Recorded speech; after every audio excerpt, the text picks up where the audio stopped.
खुलुमबाय बिटिसिनि चिफ हाग्रामा महिलारि बिथाङा मैया बुंदोंदि जोंनि बिटिसिआव थानाय क'क्राझार जिल्लायाव जापानिज लेंगुवेज फोरोंनो थाखाय जापानिज लार्निं सेन्टार खुलिनाय जासिगोन होननानैबो हाग्रामा महिलारि बिथाङा मैया बुंदों आरो बे डिसिसना जोबोद मोजां जादों होननानैबो हाग्रामा महिलारि बिथाङा बुंदों। मानोना जापानिज लेंगुवेजखौ सोलोंना लायोब्ला जापान हादोराव खामानि मावहैनो मोजां खाबुफोरखौ मोननो हागोन होननानै हाग्रामा महिलारि बिथाङा मैया बुंदों आरो बेनि उनाव क'क्राझाराव करियान लेंगुवेज आरो चाइनिज लेंगुवेज सोलोंनो थाखाय लार्निं सेन्टार खुलिनाय जागोन होननानै हाग्रामा महिलारि बिथाङा बुंदों।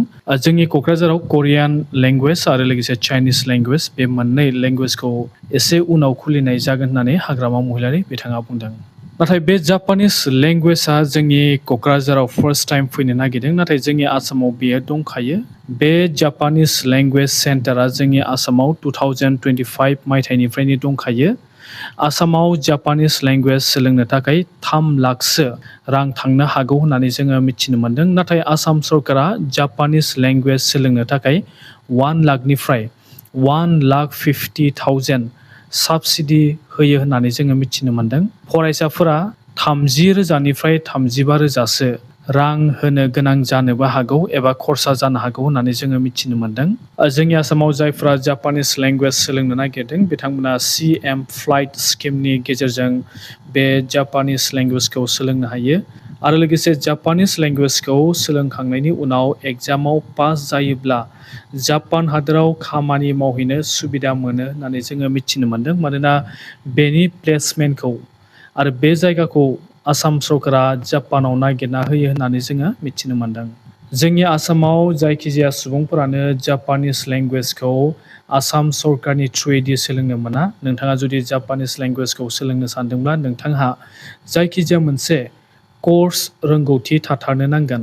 जेरै नोंथाङा नार्सिं सोलोंनाय जानो नांगोन, IT सेक्टराव नोंथाङा कर्स कमप्लिट खालामनाय जानो नांगोन, हस्पिटेलिटियाव नोंथाङा कमप्लिट खालामनाय जानो नांगोन, कनस्ट्राक्सनाव नोंथाङा कमप्लिट खालामनाय जानो नांगोन। अब्लासो नोंथाङा आसाम सरकारनि थ्रुयैदि CM फ्लाइटनि गेजेरजों CM फ्लाइट स्किमनि गेजेरजों नोंथाङा जापानिज लेंगुवेज सोलोंनो सुबिदा मोनगोन आरो बे कर्सखौ नोंथाङा पास खालामनो हायोब्ला जापानाव थांनानै नोंथाङा नार्सिं साख्रि मावहैनो हागोन, IT सेक्टरफ्राव नोंथाङा खामानि मावहैनो सुबिदाफोरखौ मोनगोन।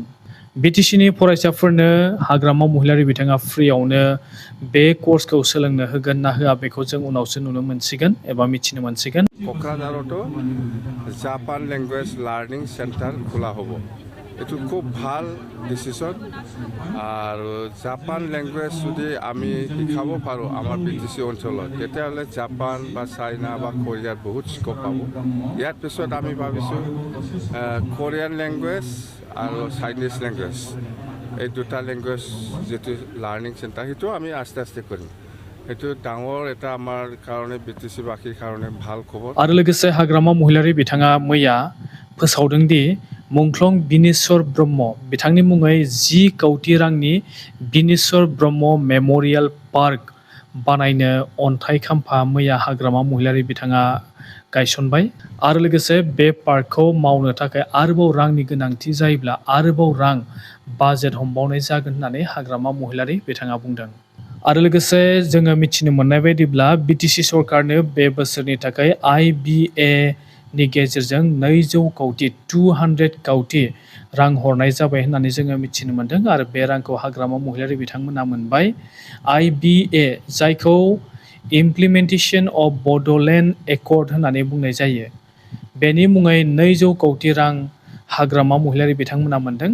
बे रांजों BTCआव लामा, ब्रिज, इनफ्रास्ट्राक्चार बानायनो थाखाय बे रांखौ हरनाय जायो आरो लोगोसे जोङो मिथिनो मोननाय बायदिब्ला बे रांजोंनो हाग्रामा महिलारि बिथाङा जुबिन गार्ग मेम'रियेल पार्क बानायनो थांखि लादों आरो बेनि थाखाय 10 कौटि बाजेट खालामदों। बेनि उनाव क'क्राझाराव APJ Abdul Kalam guest house बानायनो थांखि लादों आरो बे APJ Abdul Kalam guest house बानायनो थाखाय 10 कौटि रां बाजेट खालामगोन होननानै जोङो मिथिनो मोन्दों।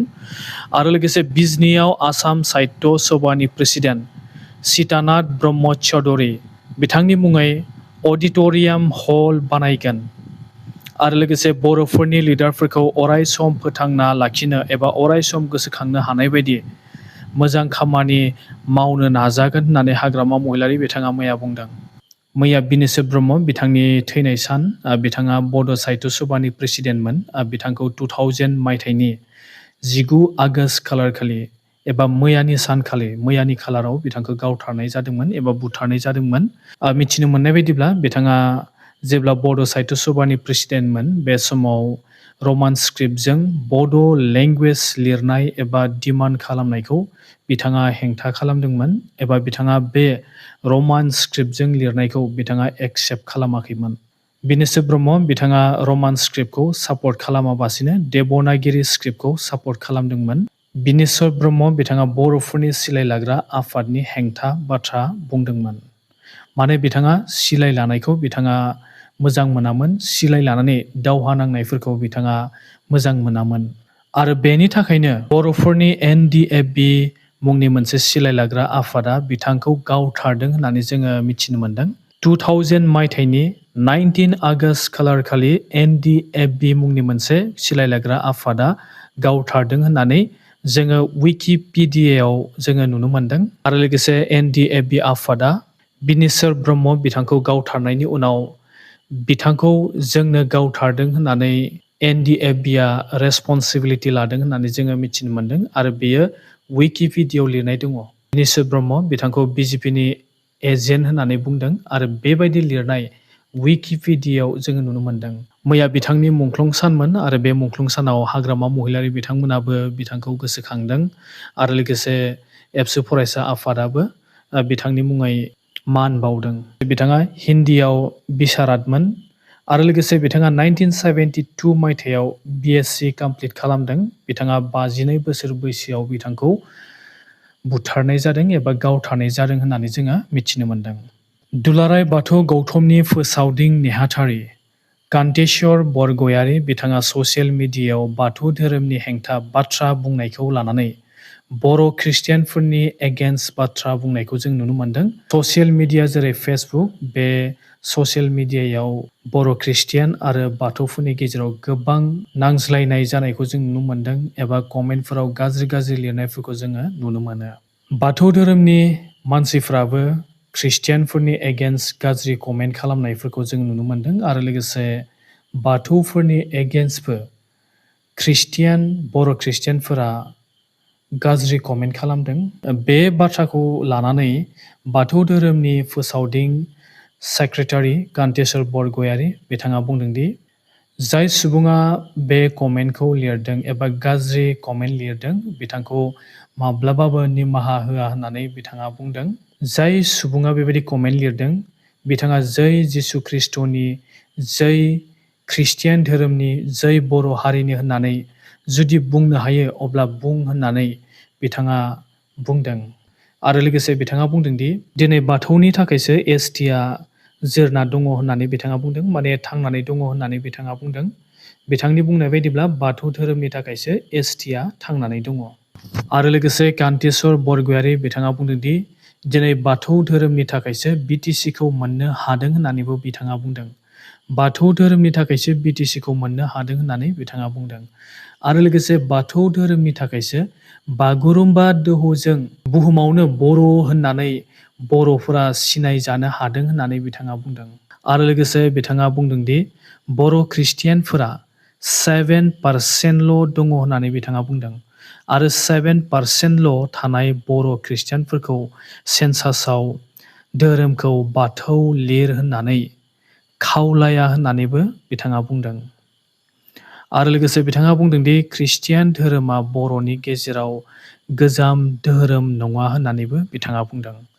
आरो लोगोसे जोङो थांनाय साननैसोनि सिगां मिथिनो मोन्दों, ससियेल मिडियायाव जोङो प्रसार खालामनायखौ जों नुनो मोन्दोंमोन दि ब्रह्म धोरोमफोराबो बाथौ धोरोम लिरा, बिथांमोना ब्रह्म धोरोमखौनो लिरगोन होननानै बिथांमोना फोसावदोंमोन। आरो बेनि उनाव ख्रिस्टियानफोराबो ख्रिस्टियान धोरोमखौनो सेन्सासाव लिरगोन होननानै फोसावदों। बेबायदि बुंनायनि उनाव बाथौ लिराब्ला ख्रिस्टियानफोरा BTCनि 30टा ST समस्तियाव बर' ख्रिस्टियानफोरा MLA सिटआ गोमागोन, EM सिटआ गोमागोन, MCLA जेबो थानाय नङा होननानै बुंदों। माने जोंनि बर' ख्रिस्टियानफोरा जोंनि बिटिसिआव थानाय एसटि समस्ति हिसाबै 30टा दङ आरो बे 30टा समस्तियाव ख्रिस्टियानफोरा एमएलए एमसिएलए गेलेनो सुबिदा मोननाय नङा होननानै बाथौनि लिडार कान्तेस्वर बरगयारी बिथाङा बुंदों। बिथाङा संबिधानखौ नायनानै बुंदों ना बिथाङा गावनि गोसो जानानै बुंदों बेखौ जों उनावसो नुनो मोनसिगोन। आरो लोगोसे थारैनो बिथाङा बुंनाय बायदिनो एबा बाथौफोरा बुंनाय बायदिनो बर' ख्रिस्टियानफोरखौ एसटिनिफ्राय दाननानै होमारनाय जागोन नामा बेखौ जों उनावसो नुनो मोनसिगोन। आरो लोगोसे बिथाङा बुंदोंदि बर' ख्रिस्टियानफोरा बाथौ लिराब्ला माइन'रिटियावनो थादो होननानैबो बिथाङा बुंदों। बर' ख्रिस्टियानफोरा माइन'रिटिनि सुबिदाफोरखौबो मोनो आरो एसटिनि सुबिदाफोरखौबो मोनो होननानै बिथाङा बुंदों। आरो बर' ख्रिस्टियानफोरा सेन्सासाव धोरोमखौ जुदि ख्रिस्टियान होयोब्ला अब्ला बिथांमोना माइन'रिटियाव गोग्लैगोन होननानै बुंदों। आरो जुदि बिथाङा माइन'रिटियाव थायोब्ला अब्ला बिथांमोना एसटिखौ खोमाना लानो गोनां जागोन एबा बिथांमोना एसटिनि जि सुबिदा बेफोरखौ मोननाय नङा होननानै बिथाङा बुंदों। बाथौ धोरोमा बर' ख्रिस्टियान एबा गुबुन गुबुन धोरोमाव थानाय बर'फोरखौ एसटिनिफ्राय दाननो हागोन ना हाया आरो बेयो इन्डियानि संबिधानाव दङना गैया बेखौ जोङो उनावसो मिथिनो मोनसिगोन। आरो नोंथांमोना बुंहरदो दि जोंनि इन्डियानि संबिधानाव बर'फोरखौ बाथौ धोरोम नङाब्ला एसटिनिफ्राय दाननानै होनाय जागोन एबा बिथांमोनखौ एसटि होननानै गनायनाय जानाय नङा होननानै लिरनाय दङना गैया बेखौ नोंथांमोना कमेन्ट खालाम। आरो लोगोसे बिथाङा बुंदोंदि बाथौ धोरोमा RSSजों जेबो सोमोन्दो गैया होननानैबो बिथाङा बुंदों। आरो लोगोसे बिथाङा बुंदोंदि बर'फोरा हिन्दु धोरोमनि अयथासारनि थाखायसो ख्रिस्टियान धोरोम नाजावदों एबा लादों होननानै बिथाङा बुंदों। बर'फोरा गाव गोसो जानानै ख्रिस्टियान धोरोमखौ लायाखै होननानैबो कान्तेस्वर बरगयारी बिथाङा बुंदों। बिथांनि बुंनाय बाथ्राया बेसेबां सैथो आरो बिथांनि बुंनाय बाथ्राफोरा इन्डियानि संबिधानजों गनायजाथावना नंगौना नङा बेखौ नोंथांमोना कमेन्ट खालाम।